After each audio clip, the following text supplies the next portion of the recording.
बसेको मन्त्री परिषदको बैठकका निर्णयहरू म सार्वजनिक गर्न गइरहेको छु।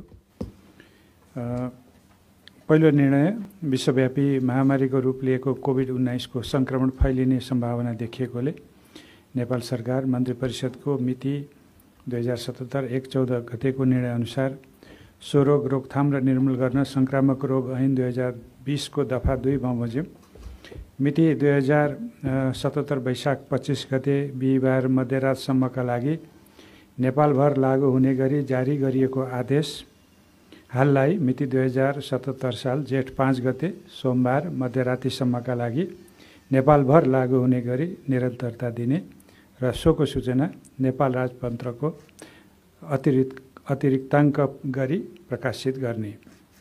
दोस्रो निर्णय छ, विश्वव्यापी महामारीको रूपमा फैलिएको कोभिड-19 रोगको संक्रमणबाट सुरक्षित रहनका लागि छिमेकी मित्र राष्ट्रहरू लगायत अन्य मित्र राष्ट्रहरूले चालेका प्रयास र अनुभवहरू समेतलाई ध्यानमा राखी यस क्षेत्रमा बसोबास गर्ने व्यक्तिलाई सो रोगको संक्रमणबाट सुरक्षित राख्न नेपालको अन्तर्राष्ट्रिय सीमानामा रहेका नेपाल प्रवेश गर्ने सबै प्रवेश बिन्दु र खुला सीमानाको जुनसुकै स्थानबाट हुन सक्ने यात्रुहरूको आवागमन 2077 वैशाख 31 गते बुधबार मध्यरातसम्मका लागि स्थगित गरिएकोमा हाललाई मिति 2077 ज्येष्ठ 18 गते बुधबार ज्येष्ठ 18 गते आइतबार मध्यरातसम्मका लागि नेपालको अन्तर्राष्ट्रिय सीमानामा रहेका नेपाल प्रवेश गर्ने सबै प्रवेश बिन्दु र खुला सीमानाका जुनसुकै स्थानबाट हुन सक्ने यात्रुहरूको आवागमन स्थगित गर्ने गरी निरन्तरता दिने, तर माल सामानको ढुवानीलाई यथावत कायम राख्ने,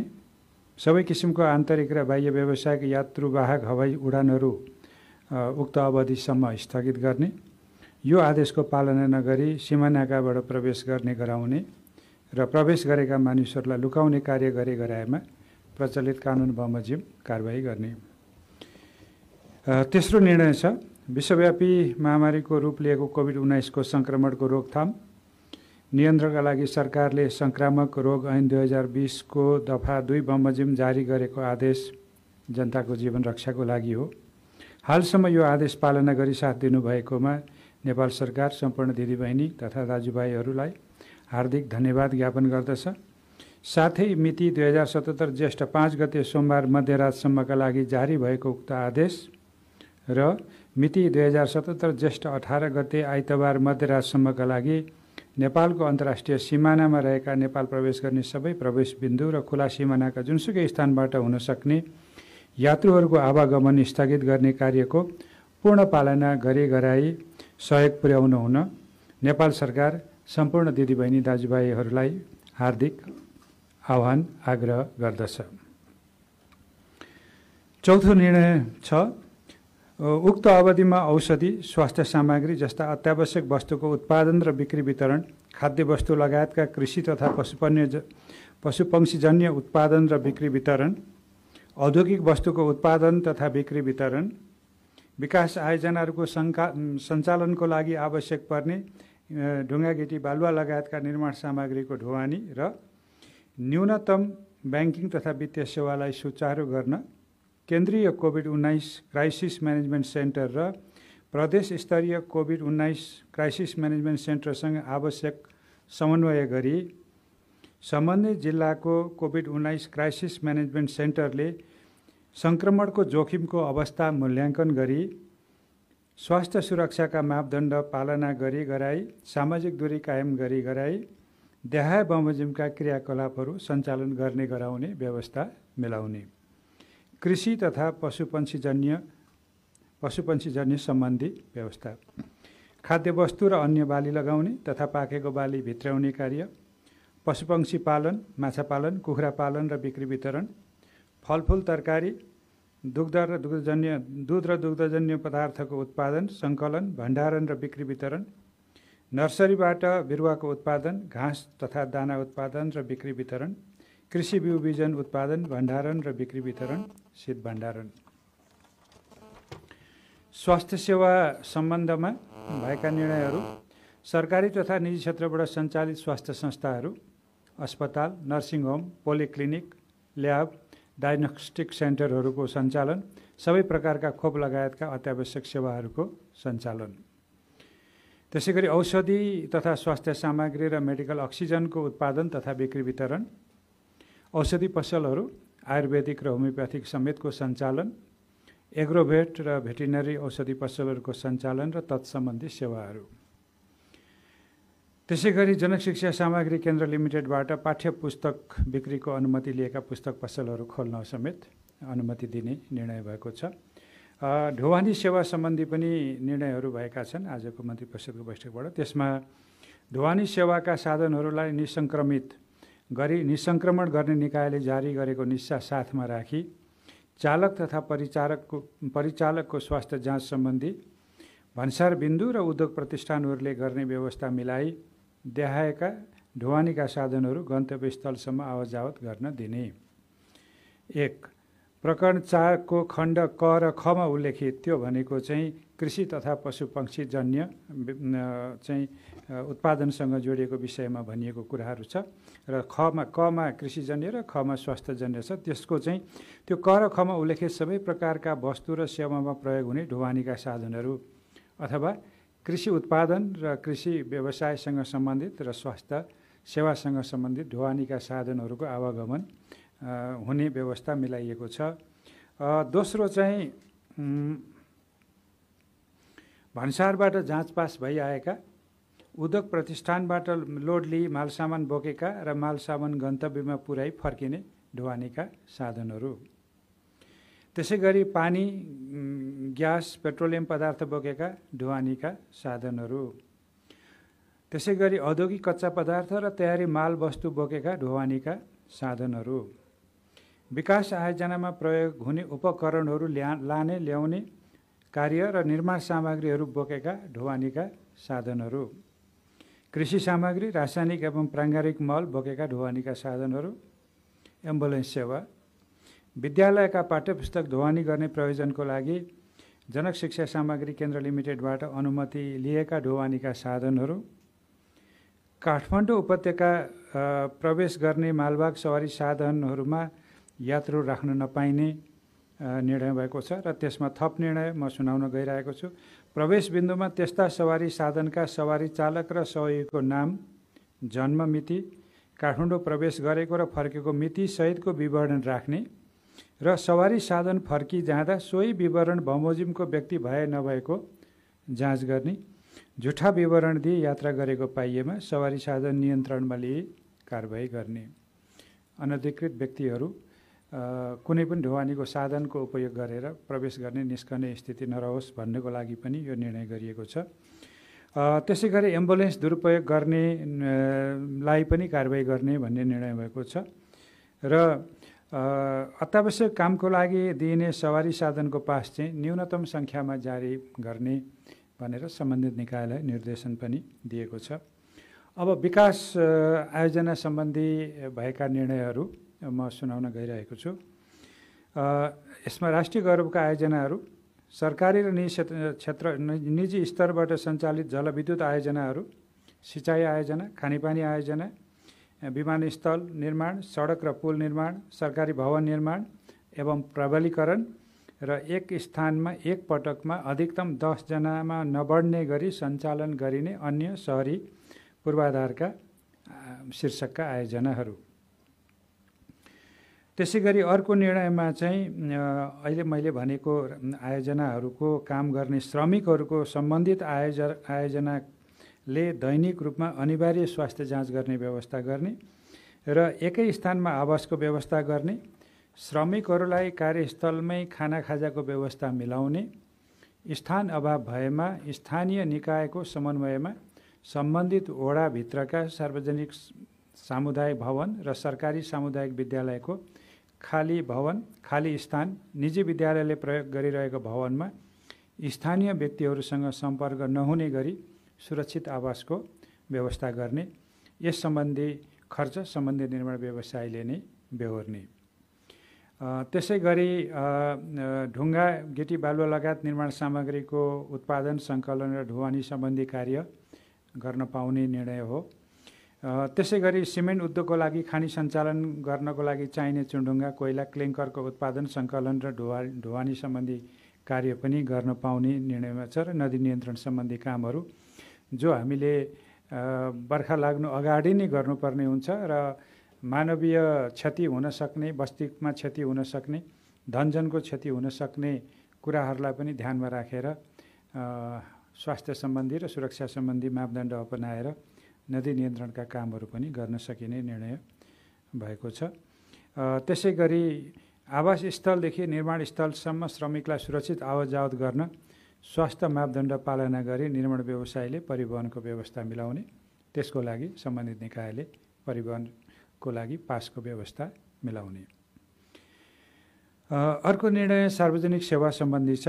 त्यसमा ब्याङ्क तथा वित्तीय संस्थाहरू, बिमा, धितोपत्र, सहकारी संस्थाहरू मार्फत अति आवश्यक सेवा प्रवाह गर्नुपर्ने कार्यको लागि आवश्यक पर्ने कर्मचारीहरूमध्ये बढीमा 1/3 कर्मचारीद्वारा सेवा सञ्चालन गर्ने। दोस्रो निर्णय छ, अति आवश्यकीय सेवा प्रदान गर्ने सरकारी कार्यालय तथा सार्वजनिक संस्थानहरूमा आवश्यक न्यूनतम कर्मचारीहरूबाट आलो पालो मिलाई कार्यालय सञ्चालन गरी तोकिएका स्वास्थ्य सुरक्षा सम्बन्धी मापदण्डको अनुसरण गरी सञ्चालन गर्ने। अर्को निर्णय छ, सार्वजनिक सेवा सञ्चालन गर्ने प्रयोजनका लागि उपत्यकाभित्रका सार्वजनिक निकायका हकमा सम्बन्धित मन्त्रालयको सचिव र अन्य निकायको हकमा सम्बन्धित निकायको प्रमुखको सिफारिसमा नियामक निकायले त्यस्ता कार्यालयमा रहेको कुल सवारी साधनमध्ये 1/4 सङ्ख्यामा नबढ्ने गरी सवारी पास उपलब्ध गराउने। औद्योगिक उत्पादन सम्बन्धी पनि केही थप निर्णयहरू गरिएको छ। यो लकडाउनको अवधिभर उत्पादन प्रक्रियामा संलग्न श्रमिक कामदारलाई उद्योग प्रतिष्ठानले छुट्टै स्थानमा राख्ने बन्दोबस्त मिलाई काममा लगाउने, आफ्नो प्रतिष्ठानभित्र पर्याप्त स्थान नभएमा उक्त प्रतिष्ठान रहेको स्थानीय निकायको समन्वयमा सम्बन्धित वडाभित्रका सार्वजनिक, सामुदायिक भवन वा सरकारी र निजी विद्यालय वा खाली स्थानमा स्थानीय व्यक्तिहरूसँग सम्पर्क नहुने गरी सुरक्षित आवास तथा खाजा खानाको व्यवस्था गर्ने, यस सम्बन्धी खर्च सम्बन्धित उद्योग प्रतिष्ठानले नै बेहोर्ने, आवास स्थलदेखि उद्योग प्रतिष्ठान रहेको स्थानसम्म श्रमिकहरूलाई स्वास्थ्य मापदण्ड पालना गरी सुरक्षित परिवहनको व्यवस्था मिलाउने, उद्योगहरूले कार्यस्थललाई अनिवार्य रूपमा सेनिटाइजेसन गर्ने र नियमित स्वास्थ्य जाँच तथा स्वास्थ्य सुरक्षाको सुनिश्चित गरी देहायका उद्योग सञ्चालन गर्ने व्यवस्था मिलाउने। ती उद्योगहरूमा चामल, दाल, तेल, चिउरा, चिनी, बिस्कुट, पाउरोटी, पिठो, चाउचाउ जस्ता दैनिक उपभोग्य खाद्य वस्तु, पानी प्रशोधन, औषधि, स्वास्थ्य सामग्री, साबुन उत्पादन र सोको प्याकेजिङ सामग्री उत्पादन गर्ने उद्योगहरू, ग्यास बोटलिङ गर्ने साना तथा घरेलु उद्योगहरू, निर्यातजन्य र विशेष आर्थिक क्षेत्रमा सञ्चालित उद्योगहरू र सिमेन्ट डन्डी जस्ता निर्माणजन्य उद्योगहरू पनि सञ्चालन गर्न दिने निर्णय गरिएको छ। र बढीमा 5 जनासम्म कामदार रहने गरी सवारी साधनको मर्मत सम्भार गर्ने वर्कसप, इन्टरनेट जडान गर्ने र मर्मत गर्ने, प्लम्बिङ र इलेक्ट्रिकल सेवा पनि खोल्न दिने निर्णय भएको छ। राजमार्गका होटल र रेस्टुरेन्ट सम्बन्धी पनि निर्णय भएको छ। खास गरी ढुवानीका साधन लिएर हिँड्नुपर्ने चालकहरू र अति आवश्यकीय काममा हिँड्नुपर्ने व्यक्तिहरूको लागि नै सेवा प्रवाह गर्न जरुरी भएकोले राजमार्ग र सहायक राजमार्गमा कम्तीमा 50 किलोमिटरको दूरीमा सम्बन्धित स्थानीय तहले तोकेको स्थानमा स्वास्थ्य तथा जनसङ्ख्या मन्त्रालयले स्वीकृत गरेको मापदण्ड अवलम्बन गरी सवारी साधन मर्मत गर्ने वर्कसप, पेट्रोल पम्प र खानाको प्याकेट मात्र बिक्री गर्ने गरी होटल रेस्टुरेन्ट सञ्चालन गर्ने व्यवस्था स्थानीय प्रशासनले मिलाउने, राजमार्ग र सहायक राजमार्गमा सञ्चालन हुने सवारी साधनहरू उपयुक्त बमोजिम निर्धारित समय र स्थानमा मात्र रोक्न पाउने व्यवस्था पनि गर्ने निर्णय गरिएको छ। केही व्यवस्थापकीय कार्य सम्बन्धी पनि निर्णयहरू भएका छन्। खास गरी सम्बन्धित रोजगारदाता, स्थानीय तह, सेवा प्रदायक, स्थानीय प्रशासनले आवागमन सहजीकरण गर्ने सामाजिक दूरी कायम गराउने, अनिवार्य रूपमा काम गर्नेहरूले हिँडडुल गर्नेले मास्क प्रयोग गर्ने, शरीरको तापक्रम मापन गर्ने, सेनिटाइजर र ग्लोभ्सको प्रयोग गर्ने, विद्युतीय माध्यमबाट भुक्तानी गर्ने र नगद कारोबार गर्दा खुद्रा पैसाको लेनदेन कम हुने गरी गर्ने व्यवस्था गर्ने र एक ठाउँमा 5 जनाभन्दा बढी व्यक्ति जम्मा नहुने गरी यो सब काम गर्ने भन्ने पनि निर्देशन भएको छ। र अर्को निर्णय चाहिँ प्रतिनिधि सभा, राष्ट्रिय सभा र संसदीय समितिका बैठकहरू स्वास्थ्य सुरक्षाका मापदण्डहरू पालना गरी सञ्चालन गर्ने व्यवस्था मिलाउने। अब माथि उल्लेख गरिएका कुराहरूमा माथि जे उल्लेख गरिएको भए पनि अर्को आदेश वा सूचना जारी नभएसम्म चाहिँ देहायका स्थान र स्थलहरू बन्द रहनेछन् र देहायका क्रियाकलापहरू त्यहाँ सञ्चालन गर्न ती क्षेत्रहरूमा पाइने छैन। त्यसमा पहिलो चाहिँ विश्वविद्यालय, क्याम्पस, विद्यालय लगायतका सबै शैक्षिक संस्था, तालिम तथा प्रशिक्षण केन्द्रहरू, गैर खाद्य वस्तु बिक्री गर्ने व्यावसायिक मलहरू अथवा स्टोरहरू, cinema hall, party palace, fun park लगायतका सार्वजनिक स्थलहरू, सार्वजनिक जमघट, धार्मिक स्थलहरू जसभित्र मन्दिर, गुम्बा, मस्जिद, चर्च, गुरुद्वारा आदि पर्छन्, त्यहाँ हुने भेला र धार्मिक एवं सांस्कृतिक कार्यक्रमहरू पनि गर्न नपाइने लिस्टमा राखिएको छ। त्यसै गरी रङ्गशाला, खेलकुद स्थल, फुटसल, शारीरिक सुगठन गर्ने स्थल र gymkhana, fitness centre, salon, beauty पार्लरहरू पनि खोल्न पाइने छैन। होटल, बार, रेस्टुरेन्टहरू खोल्न पाइने छैन। त्यसै गरी स्थानीय प्रशासनबाट सवारी पास पाएका बाहेक सबै प्रकारका यात्रुवाहक सवारी साधनहरू चलाउन पाइने छैन। 12 वर्ष मुनिका बालबालिका, अशक्त भएका व्यक्ति, बिरामी तथा 70 वर्ष पुरा भएका ज्येष्ठ नागरिक तथा गर्भवती महिलाहरूको आवत जावत तथा हिँडुल घुमघामका गतिविधिहरू गर्न पाइने छैन। आन्तरिक तथा अन्तर्राष्ट्रिय व्यावसायिक यात्रुवाहक हवाई उडान गर्न पाइने छैन। केबल कार र चाहिँ रेल सेवा सञ्चालन गर्न पनि अहिले रोकिएको छ, त्यो पनि पाइने छैन। त्यसैसँग जोडिएका निर्णय अर्को छ, नेपाल राज्यको कुनै भूभागमा सङ्क्रमणको जोखिम देखिएमा वा समुदाय स्तरमा उक्त सङ्क्रमण विस्तार भएको पाइएमा उक्त क्षेत्र वा जिल्लाभर माथि प्रकरण 4 मा उल्लेखित क्रियाकलापहरू निश्चित अवधिसम्मका लागि स्थानीय प्रशासनले तत्कालै सञ्चालनमा रोक लाउन सक्नेछ। त्यसपछि एउटा आजको मन्त्री परिषदको म अन्तिम निर्णय भन्न गइरहेको छु। हामी सबैलाई थाहा छ, भोलि बुद्ध जयन्ती वैशाख 25 गते सिद्धार्थ गौतमको जन्मदिनको पावन अवसरको स्मरण गर्दै भोलि 25 गते चाहिँ विश्व शान्तिको कामना गर्दै र कोरोना रोगको रोकथाममा लागेका चिकित्सकहरू, स्वास्थ्यकर्मीहरू, सुरक्षाकर्मीहरू, एम्बुलेन्स चालकहरू, राष्ट्रसेवकहरूको पनि सम्झना गर्दै, उहाँहरूको पनि सम्मान गर्दै र विश्वभर कोरोनाको कारणले मृत्यु भएका व्यक्तिहरूको चिर शान्तिको कामना गर्दै र कोरोनाको रोगबाट सङ्क्रमित व्यक्तिहरूको शीघ्र स्वास्थ्य लाभको पनि कामना गर्दै र यो कोरोनाको सङ्क्रमणबाट हामी सबै सुरक्षित रहन सक्छौँ र हामी चाहिँ आफूलाई सुरक्षित रहने प्रतिबद्धता हामी पालना गर्छौँ, कायम गर्छौँ भन्ने यो सबै प्रतिबद्धतासहित भोलि साँझ 7 बजे सबैले आफआफ्नो स्थानबाट दीप प्रज्वलन गर्ने गरी सबै जनसमुदायलाई आह्वान गर्ने पनि निर्णय भएको छ।